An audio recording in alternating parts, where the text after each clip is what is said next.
team formatting a push. Yep. So the biggest question going into this game is, will Status Quo be prepared enough to break the setups that Tox is able to get when they get them? Absolutely, and my goodness, is it nice to see that refresh rate on screen, ladies and gentlemen. Welcome to competitive Halo on PC now. Series number 1, Sentinels versus Status Quo, and of course the first battle here is going to be for this sniper side of the map. That's some clean shots there from Lethal. That's what you expect to see, as we now also take a look at Royal 2 here on the side of the snipers. They're going to push up. Just to keep in mind, that first hill is going to be what we call top green, and typically that top middle hill, if you haven't played a lot of King of the Hill Nexus, this is a hill where you just try to get as much time as you can. It's some initial starts there. A nice little shot from Royal 2 on Arcanum. He will take him down and be forced to rotate here just a little bit towards the other side of the map, towards blue, and he might fall back just to make sure that pressure doesn't come from the sniper side. Another great shot on Flame, bottom green. He will fall. Royal 2 picking up right where he left off in reach, just peeling faces. Just as I remember, something that he was just known for back in the day, and really where he took off his Halo career. Yep. And it's great to see him have the opportunity to really start this tournament off, snipe in hand, first hill, really feeling comfortable. You can tell that Tox is here to play. Royal 2 aware that that push might have come from the green ramp, immediately rotates back, then goes to closet to block those spawns, able to make sure that no one's going behind him. As you see, he's going to continually check that closet, make sure, because the chance of not only a split spawn, but also spawning behind opponents is so probable on this map. Another great shot on Jimbo, racking up another shot. 3 shots left for him. And as you see on the scoreboard clutch, as we mentioned, this is not where you're going to see teams really start to rack up time. And actually, it's going to be Flame, who is sitting there, S2, that picks up a shot. This is not the first hill where you're going to see a lot of time on the board. This is just an opportunity for teams to get control, get set up, and really look to control this next hill. Great little team shot coming in there. Yeah, great job so far by Status Quo to try and control red base. Even though we saw all the slays go in favor of Royal 2, like we're saying, they like to slay. We know Tox or Sentinels can really slay with anybody, but Status Quo had their minds focused on holding red. But just as the hill moves, and I say that, we see a setup from Sentinels already with Snipe at red, rotating perfectly. No surprise there either. Jimbo tries to get away with the strong side, but eventually that shot does come in, and that will be him taken down. Now looking here at Status Quo and Flame Sword specifically for the first time.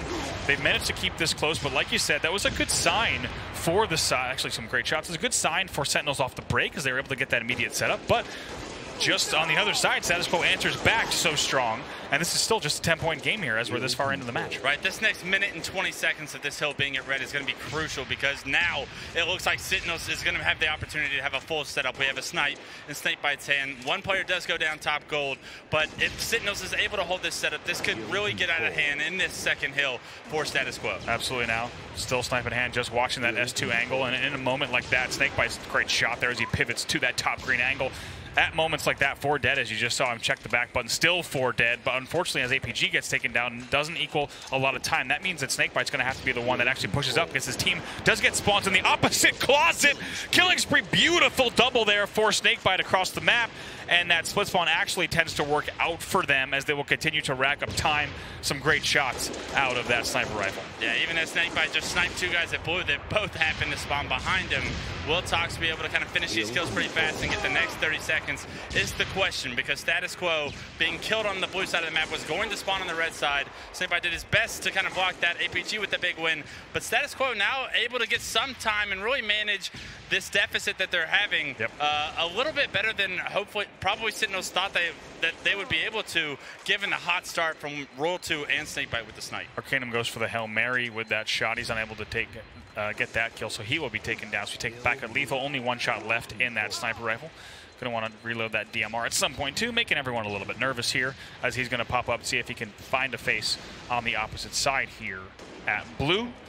And now still 30-point game, but Sentinels slowly starting to pull away clutch. Yeah, the Sentinels, I like what Status Quo is doing. They're making this game scrappy, and for as much as they've been outslayed so far throughout this game, they're still only down 24 seconds right now, right? So they're still in this game. If they're able to hold a blue setup here and not allow Sentinels to get any hill time while this hill is up top and hold blue, then they would have been able to have a great opportunity for a setup when it rotates to blue. But unfortunately, we see 3 members go down, and here's the Sentinels push that we know all too well. That seems to be so difficult for any team to stop. Very good push there indeed, and that's actually be Arcanum falling there. Very unfortunate for them as he was not able to hold down that closet. That's going to be able to let them just kind of sweep through collapse, pick up another double kill, and be pretty sure about exactly where their opponents are going to be spawning.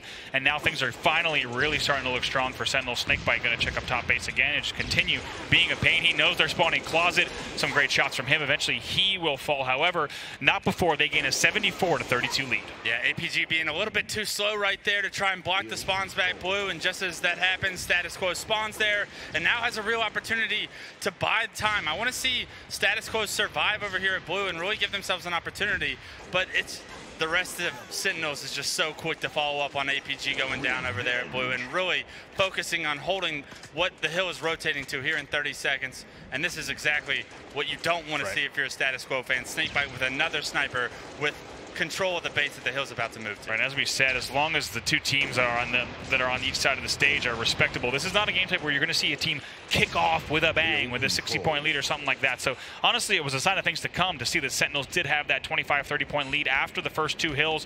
Generally gives us a pretty good indicator that if things continue like this, they will get a pretty comfortable lead, and that's exactly what has happened here as we take on board with APG. Yeah, this is going to be the moment right here. Is Status Quo able to break a setup that Tox is really just prepped for, right? This is like something that Tox has gone over in theater and scrims and really discussed about how they want to hold this setup. They have the sniper at the base, and it does look like Status Quo was able to pick up a few kills, but multiple members of Sentinels still alive on the blue side of the map. They were able to hold off the first push, and this is going to resort, or this is going to like really resort in the score becoming more and more lopsided, because all while this is happening, Snakebite's in the hill racking up time. And here's what I like to see also from the Sentinel side. We talked about during the pregame that this is a team that has the potential to overslay. We've seen them do it in Halo 5 and other titles as well. But right now they're doing really well to make sure they are grabbing that hill time. And I think if I had to guess, I would have thought that they'd be even less efficient on a hill time off of the break, right? It's only Friday afternoon. They're just getting started, but they look very strong here. Now up 114-32. Right, and this is just a testament to how much they practice and how much hard work that this team has put in. And you had to see it coming. They're getting off to a hot start this tournament with the new sponsor, with the new org that they want to really show off, and they want to prove that they're worth what they just got, right? And I think they're doing so here in Game 1. It's a pretty dominant performance. This game's starting to get out of control, Andy, because this entire blue setup has gone in the favor of Sentinels. Flamesword doing everything he can to stay alive. Flamesword able to get a trade that at that stage he'd be pretty happy with, but like we said, it's quite a deficit now for the side of SQ. Lots of time left to play, but we're not really seeing any indication that there's going to be too much gaps in terms of how Sentinels are approaching each of these setups. And I think Status Quo on their side, they're just going to need to slow things down just a bit. It's difficult to do when you have the time ticking up like that, Clutch, but they need to just get a little bit more coordination on these pushes. Squale with a brainer. Yeah, that was a nice little no-scope that'll give you some confidence, but unfortunately, we saw what the time looked like while the hill was moving to blue right there, and it was about a 60, 70-point lead. It's turned into a 110-point lead very quickly based off one hill, and that's exactly the nature of the beast on Nexus King, right? You hold one side for an entire setup, and you can really run away with the game like we're seeing Sentinels do right now. And it seems like at any cost they're always trading, right? Yep. Like the worst case scenario, Sentinels is always coming away with 1 kill per death, let alone the killing streak that we've seen. That was just amazing set of plays by Lethal. He's able to just control down the closet. It seems like he was involved in 5 battles just now before he finally gets taken down and manages to trade at the end on top of it. So Sentinels, as we said, showing no signs of slowing down. Royal 2 holding closet. This is textbook Nexus King, folks. Just going to lay down some shots, make sure to ensure that the other team is not getting in the hill, and then you're going to wait for players like right here, Lethal and APG, to go up rock ramp. You've also got Snakebite with some presence here at center on Snipe side. So they're continuing to play in perfect form.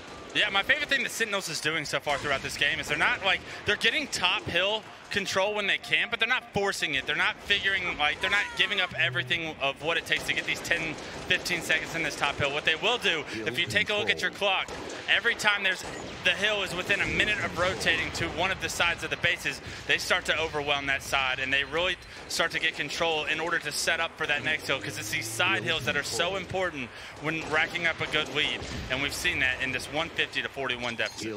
And the Snakebite doing so well to avoid all these nades. Flame unable to connect with an earlier nade, which let him continue this run, able to just continue to milk a little bit more time. Finally, he will get taken down, but now the score at 155 to 41. Nice double and a killing spree again for APG. He will get the sniper rifle as a reward and likely start to transition here to back red with his team. That's where they want to snipe from. He's going to be checking closet, as we said, and he does find players in the closet. Indeed, it's going to be Jimbo who's able to take him out, but another trade again for APG. So great stuff from each and every player on Sentinels that we've seen. Like you said, some admirable and respectable trades from the Quo side, but it has not been enough on the scoreboard. Yeah, that was a massive kill by Jimbo, because this is going to be Status Quo's real first opportunity to have a full setup, and we're going to see what Status Quo is made of, how prepped they are. Are they able to even stop one of Sentinel's pushes? They do pick up a kill here, and another kill goes down top gold. So if Flamesword's able to finish roll 2 there, I think that this is a real opportunity for them to continue to hold red. But like we said, every time Sentinels pushes, it's such a strong push, and it's so difficult to hold them off that Status Quo, it's only a matter of time, right? It seems like the first wave, they did a great job, but they're going to have to do 3, 4 more different waves of Sentinels pushes in order to even try to come back in this game. Props to Flame for staying alive this long. He manages to stay alive through that lethal tube that came through, also avoids that one. His shields come back, and he helps finish a kill. So I think we're seeing a little bit here, right? It's not perfect gameplay there, Clutch. That's not perfect execution, but definitely signs of life from the SQ side. Just as fast as we say that, though, that will be 3 dead for Quo. Yeah, they were able to stop the first real push the Sentinels had. Flames were doing a good job of getting a lot of damage output while staying alive, which is like the biggest key you can have in Halo Reach. So he was doing a great job there, but it just eventually was too much, and Sentinels broke open their setup, and that's just a testament to how practiced Sentinels is as far as breaking setups, and how new this Status Quo team is, and how much practice do they have of actually holding setups against these top quality teams. That's right, just like that. Big lead again, 2 dead on the side of Status Quo, so we will stay on board with lethal here. 1 minute to win. Finding Flame. That Snipe 2 going to delay just a few shots, and just enough that he'll be in a position where he can't really push around that S2 corner. Some good shots do once again come out of Jimbo, and also a few kills going the way of Status Quo. We'll see if they can make a push here. Nice little body shot, but just as I say that, Squad does take too much damage right there and gets flanked by Royal 2. And now it's the worst case scenario if you're a Status Quo fan, right? Like, you're down 100 seconds and Royal 2 has a snipe. This is like where Royal 2 shines, right? When he's in a comfortable lead, the map's all in front of him, laid out. No, he knows no one's flanking him, and he's got the sniper rifle in hand. I expect something big to happen if he's able to kind of get in the right position here. There's so much of a cushion for him, like you said. He's just going to sit back and snipe. He's going to be continually blocking and checking closet, and be able to just lay down shots here. A huge lead for them, and as time ticks down, it will soon be mathematically impossible for Quo to get back in this game if they don't start putting some serious time on the board. Will be difficult to do through this top middle hill, which still does have 74 seconds left. Yeah, and you see this hill is going to be moving here in 1 minute and 9 seconds, and Royal 2 starting to push up the street. He's going to start to rotate eventually, but he does get a whiff of someone spawning behind him. So before overextending and getting caught out on the street, he's going to back up and try and overslay just one more time before he's really able to go to blue. But there's not even enough time in this game for really Status Quo to come back, right, Andy? I think that, like, Snakebite doing incredible things, huge triple kill out of him, and I mean just such accurate shots by every member in Sentinels. It's only a matter of time until we see a couple medals pop up. And look at how that started, right? That was a 2v2 where he was desperately trying to keep Lethal alive. Not only does it keep Lethal alive, picks up the kill on both those players, then turns that into a triple and then lays down shots from top middle. I mean, that's an amazing sequence of events from Snakebite that we just saw, as we do see only 90 seconds left here in the game. Yeah, I think that that's something that, like, the DMR really brings to the gameplay of Reach, right? You put it in someone as accurate and as skilled hands as the Royal 2s, the Snipe Downs, the Snakebites of the world, and they're going to be making a highlight reel just about every opportunity you give them to, right? They're not going to miss shots, and not even APG. I mean, that's why the Sentinels roster is so strong when it comes to Halo Reach, right? Because they're all just such incredibly skilled players. We've seen every single one of them pick up the snipe so far this game and go on a killing spree. Yeah, this game, of course, has mathematically been over for quite some time now, as Sentinels will close this one out. You've seen a few players that are even AFK as they're just waiting for the time to tick down. Of course, Status Quo knows this one has been over for quite some time, so they're going to refocus and get ready for our game number 2, which, as a reminder, is going to be Slayer on Zealot. Yeah, and at the end of this game, we're seeing APG go on a snipe spree, looking over at his teammates. Anything you can do, I can do better. And it's just how they top each other off so well. Just with gameplay alone, right? Like, how it's always just a matter of who's going off on this team. And I think this game 1, we saw a little glimpse of everybody having an opportunity to show a little bit of their highlight of skill. Absolutely, as they're going to take that one out, of course.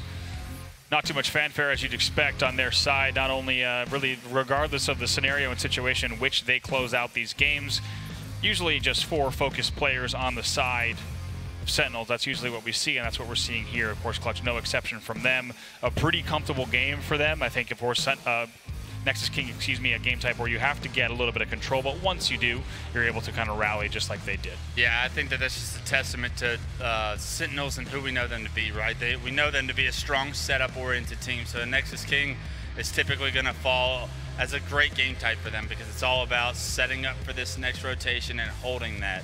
That's a 40 bomb. Take a look at that stats and for Snakebite. And Snakebite dropping 40. Yeah.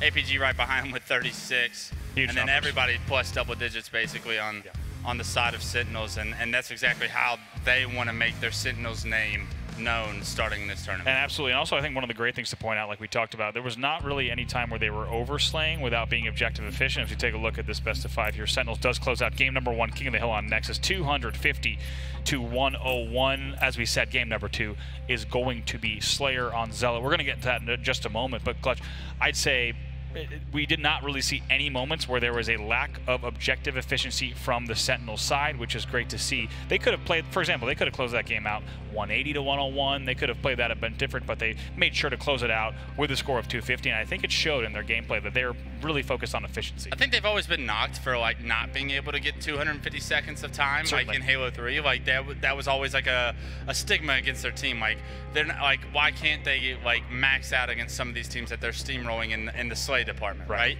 So I think that to them, they're really focused on min-maxing and really finishing strong. And I think that that's something we saw here in game 1, and that bodes well for their future throughout this tournament. All right, here we are, folks. Game number 2 here at Anaheim. Game number 2 of this first series, and of course of the entire tournament. Sentinels does take a game number 1, Nexus King over Status Quo. Status Quo looking to bounce back here. Snakebite already with the sniper rifle in hand and the about face. Headshot picks up immediately. Pressure, though, is coming in from the base window, so he's going to have to retreat to top gold in a very difficult battle against Jimbo. You know Jim's not going to miss those shots. He picks up that kill. Here we are, 6-4 off the break. Yeah, I think if I'm a Status Quo fan and if I'm like a coach for Status Quo or one of the players, I'm like, if we want to win this game too, we cannot let them get snipers, because too often last game did we see just highlight reels coming out with the sniper rifle. It's too easy for these guys to snipe in Halo Reach, right? We have to take that weapon out of their hands. So Jimbo doing a good job of getting it out of Snakebite's hands as fast as possible. Roll 2 very wisely disengages, doesn't even take the extra shot on Flame Top Middle, immediately goes towards the street to pick up that kill. Shots coming in from his own street and flag, so he will be taken down. 10-7 lead, just a bit now 10-8. So Status Quo doing very well despite not having control off of the rip. Some great shots there out of Snakebite. He will take down Jimbo. Likely turn 2, yes. And now Flamesword, we'll see if he pushes in the base window. Somehow Snakebite stays alive through this, but in the end, it's Flamesword with a crafty nade to keep the game within 3. Yeah, I think Status Quo is doing a great job of trading their kills out right now, especially off to the start that they had. Like, there was a real opportunity for Sentinels to run away, and Snakebite could still be going off with that snipe, right? But they've done a good job of managing the damage that Sentinels was able to do off the start of this game, only being a 3-kill game right now, kills going back and forth. I think this bodes well if you're a Status Quo fan, because very easily after that blowout game 1 could it have been to get steamrolled in game 2. Absolutely. Now going to have to fight from low. Flamesword is a very difficult battle to fight from that bottom middle into the street landing.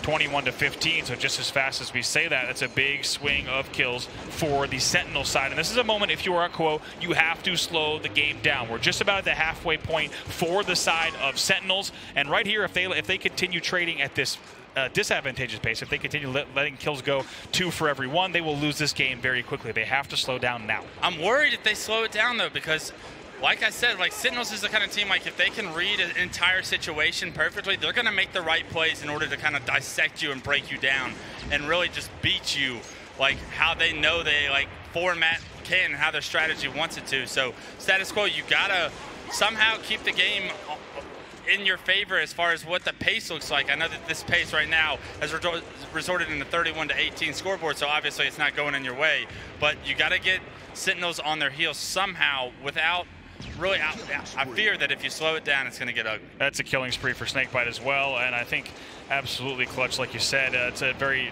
precarious situation because moments ago we were talking about a 3-kill deficit, and now they're just a few kills away from doubling their opponent's score just like that. And when you give Sentinels an inch, they will take the full mile. That's what they've done. And I should have said earlier, not necessarily slowed down, but really just timing those team shots, not slowing the game down, but simply slowing down exactly how you approach the game. And regardless, they have been unable to do it. And like we said, it's essentially double the score of their opponents in only about 2.5 minutes time. Yeah, I think they have tried to slow it down, but that's almost an impossible task when you're going up against someone like Sentinels, someone that's always got the foot on the pedal and is willing to just push it, right? Like and play at the pace that they want to play at. And looking at APG, he gets done killing the players at blue and immediately is in a fight with the guys at red. He goes down, but that's going to buy time for Royal 2 to fly in and get a triple, right? Like, yeah, Flamesword, you won that one-on-one, but now you're stuck bottom red, and we got the entire Sentinels roster swarming on you, so you're as good as dead, even though you just traded a kill with APG. Like, that is not a winning recipe, and we see a stake in game 2, 50-26. Every member of Sentinels really going off in that game 2 as well. That was way too fast. That's an example of what this Sentinel roster brings. Like we said, they were kind of trading kills up until the 20 mark. I believe it was 2017. And then after that, we don't really know what happened. It was all of a sudden 44-22, which is pretty frightening. I think it was actually 17-13 and then all the way to 44-22, where they finally actually doubled their opponent's score later in the game. Pretty commanding lead. Look at Snakebite again, plus 12 in that match. Not fair. These guys shouldn't be allowed to team or something, because just watching the pace that they're playing at right now. And I know that the Sentinels, that the status quo roster isn't necessarily to the caliber of some of the great teams that we have at this event, right? There are some teams that are going to give Sentinels a very hard time throughout this bracket. But this series is just a display of when Sentinels is better than you, they're going to make it known, and they're going to do it in a very evident scoreline. Yeah, and if we thought that those two game types were the chance for status quo to grab a game, we got some more bad news for the status quo side. Game number 3 is going to be CTF Sanctuary, and there may be no greater game type that is a textbook Halo map game type combo that the Sentinels guys are going to know how to play really well. As Mickman would say, Sanctuary Flag is a game that can go across any Halo and fit, right? Like, he's a testament to Sanc Flag is the best game type of all time in Halo, because you can put it in Halo 5 and it works. You can put it in Halo 2 and it works. You can put it in Halo Reach and it finds a great place. And I think that knowing how great at so many different Halos that these Sentinel players are, I think it only bodes well into like how they just have so much experience on this game type as a team across multiple Halos. I expect this to be another one of their most dominant game types throughout the event. And to be honest, another great thing about Sanc Flag is you never meet someone that's like, I don't like Sanc Flag, right? There's some people that don't like certain game types, and of course there's game types that are notoriously hated throughout competitive history, some that have been picked up, dropped over time, things like that. But no one will ever tell you, I don't really like CTF Sanctuary. And if they do, there's something wrong with them, right? There's something actually wrong with them, because this is a fantastic game type.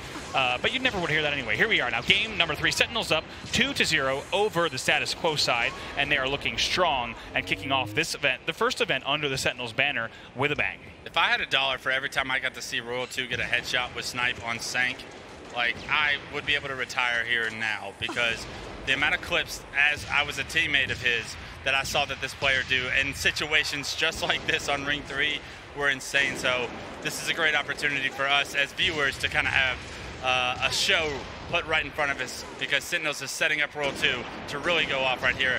Misses a couple easy shots on Arcanum, and those are really going to come back to bite them if they're not able to get this kill on Arcanum, because he can do damage with the snipe as well. Absolutely, very uncharacteristic there of Royal 2 to miss those shots, but able to pick up what looked good to me, but does not hit. So we'll see on the rock ramp if they're able to get up these extra kills. And before maybe players are falling out of the sky, and before Royal 2 can even finish them, but that flag will continue moving across the map. Yeah, the rest of Sentinels must be doing so much work right now, because we hadn't seen Royal 2 hit a shot yet, and they seem to have been slaying status quo completely this entire time, right?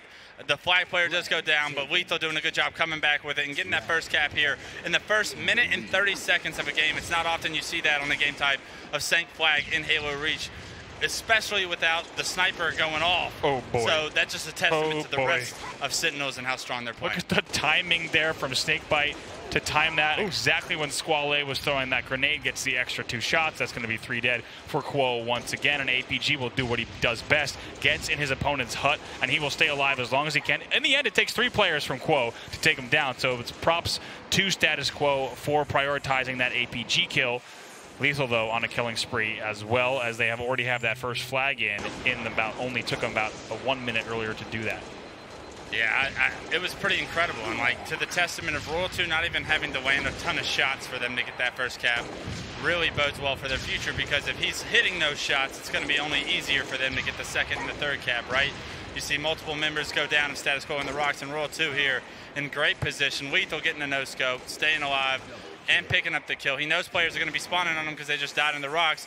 This is going to be a big opportunity for Sentinels if they're able to find the spawners, and unfortunately for Lethal, they spawn under the turret and not in the hut, to where Status Quo is able to take him out and kind of get a little bit of control of their base back. Yeah, Quo gets a little bit of grace there. You see they got a split spawn in rocks and it looked like bottom turret. Those players are able to push in on players in both the tunnel as well as the rock ramp. That was Royal 2, so they get a little bit of a get out of jail free card there for the moment, but new rocks do go in the hands, it looked like, if I'm not mistaken, of APG. We'll see exactly who was able to grab those. It's indeed actually going to be Royal 2, pardon me.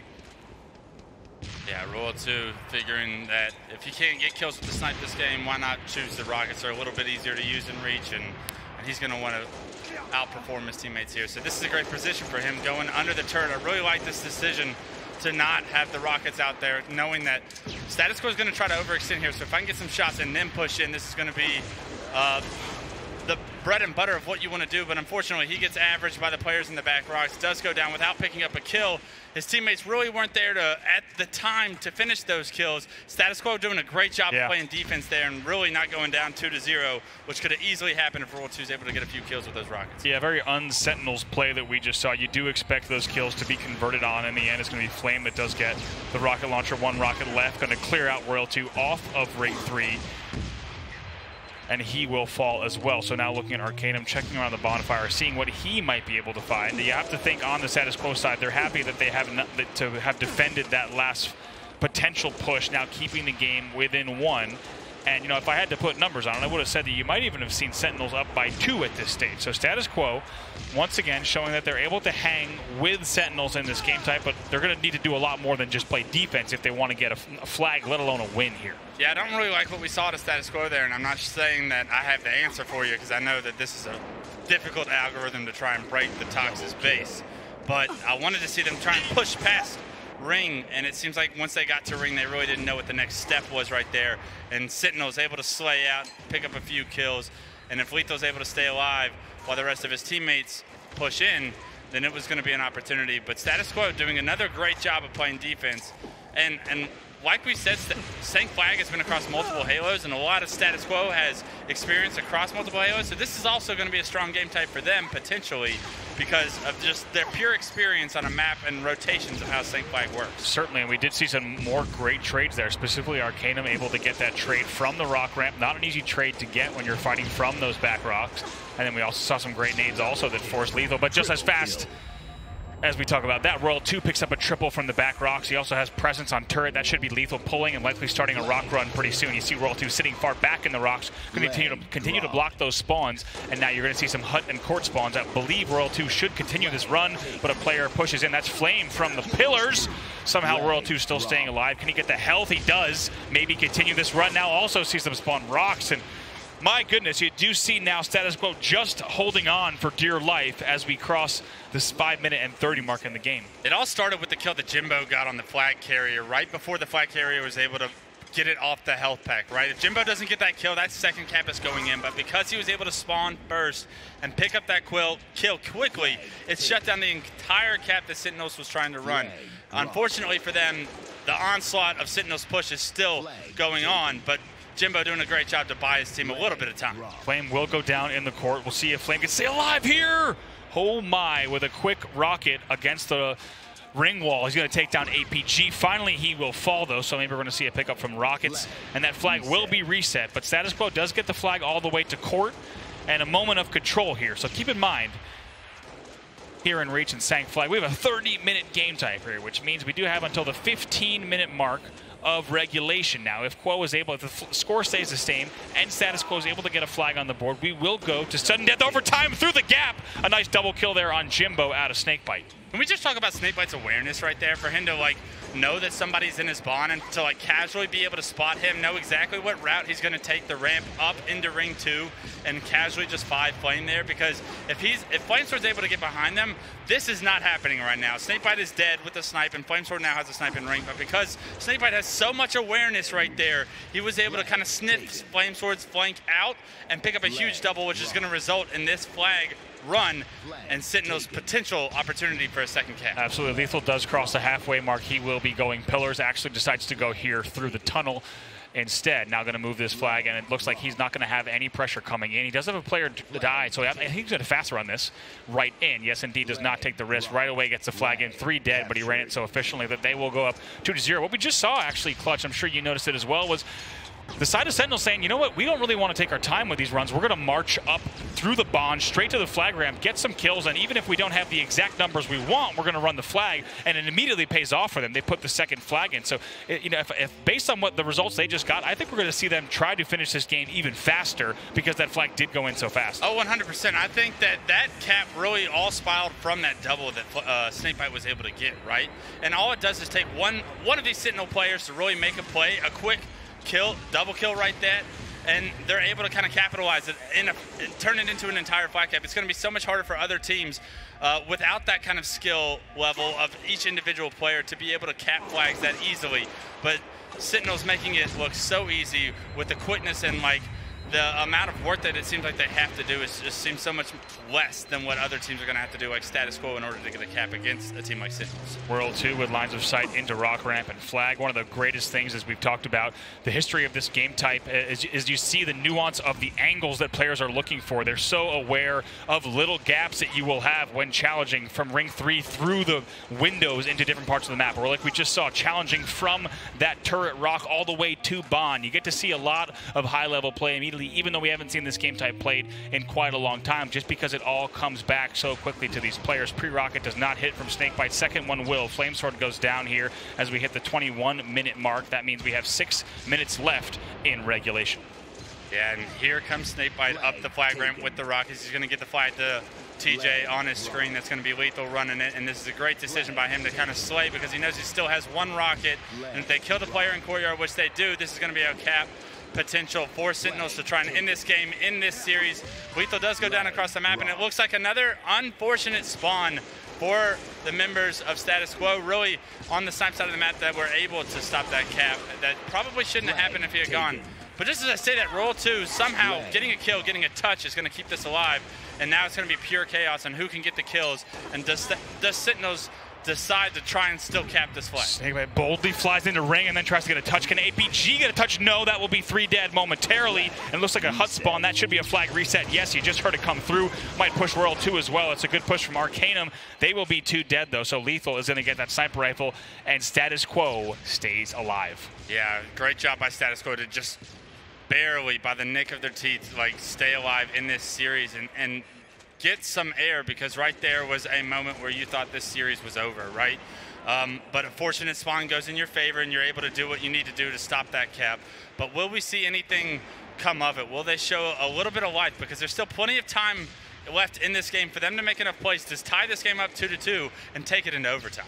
Absolutely. Now it's going to be quite a tall order for them, as we see Snakebite with 1 shot left, checking that death screen to see exactly, back button scoreboard to see exactly how many players might be alive to try to time those respawns.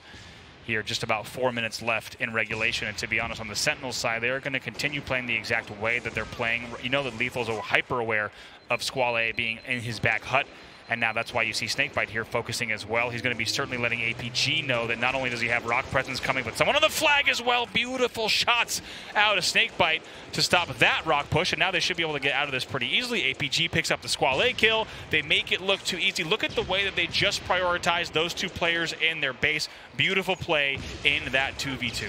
I want to say something about like the thought process that goes through Sentinels' minds when playing Reach, and it's something that like we really had when I teamed with Royal 2 and Snakebite in Reach, and it was on a map like Sank, or basically any game type in Reach. Like if you're on your back heels and you're the first one to spawn, make sure that you focus on one player. Like everyone spawning, focus on one player, get one guy dead, and if you get one guy dead in Reach, you can typically stop the entire cap. And that's basically how it works. You need an entire team up in order to like continue a flag run. If one person goes down, it really does kill the entire momentum that your team had and the potential to score those flags. So I think whenever we have seen status quo on the offense, Sentinels is doing such a good job of getting that 1 kill. Jimbo comes into ring 1 with the Mike Tyson power punch and actually sends a player flying over the ring 3 wall. But that means 3 minutes left here. Taking a look at Squall A with those rocks, also gets Lethal Weak. Should be able to convert on this. He does. APG will fall. So some ring control for the side of status quo momentarily. We'll see what Squall A can do with these rockets and maybe pick up a few more kills en route. Oh boy! But Royal 2 from the back here in the hut takes that brain. He will get that kill. That means rockets will fall in ring, and now also has a jet, so we can get some cheeky angles onto ring 3 and also into the opponent's hut. Now just 2 minutes and 30 left in regulation. There's no way Jimbo was coming out of that alive. You had 3 players looking at him, one of them being World 2. Arcana will pick up that kill, but it might be a little bit too late as he tries to pick up a kill on Lethal as well. Does hit the body on the jump up, but Lethal able to get out of dodge and stay alive just like that. You see him now jumping on board with the APG, sniper rifle in hand for him. 2 minutes left in regulation. All 4 dead for status quo, and this is another opportunity for Sentinels to really take over and in this game before regulation time is over. APG landing a nice body shot, and you see PJD pushing under the turret. That's going to be Snakebite picking up his kill. 3 straight dead right after the 4 dead. And this is Sentinels understanding how spawns are working and rotating perfectly and predicting how they want to be aggressive towards the base. This is a textbook flag run by Sentinels, really doing a great job of slaying while running the flag. And they're going to end this game before the 15-minute mark. Lethal putting it in to make a statement. 3-0 game 3, 3-0 in this series. Sentinels coming out hot. Let there be no doubt. This Sentinels side ready here to play. Sometimes we talk about teams that might come into a Friday at a 3-day LAN event a little bit slow off the break. That's not going to be the case for Sentinels here under this new banner. They will win the first series with a convincing score of 3-0 and very big score lines and margins in each of those 3 games as well, Clutch. Yeah, those games were not close. But I think that's a testament to how strong Sentinels is. If you're a status quo fan or if you're a player on the team, you can't kick yourselves because like you just went up against the best team in the world, right? And although you did get kind of waxed, like don't let this dictate the rest of your tournament. You're still in pool play. It's still just 1 loss in pool play. You can come out second in this pool and be very comfortable with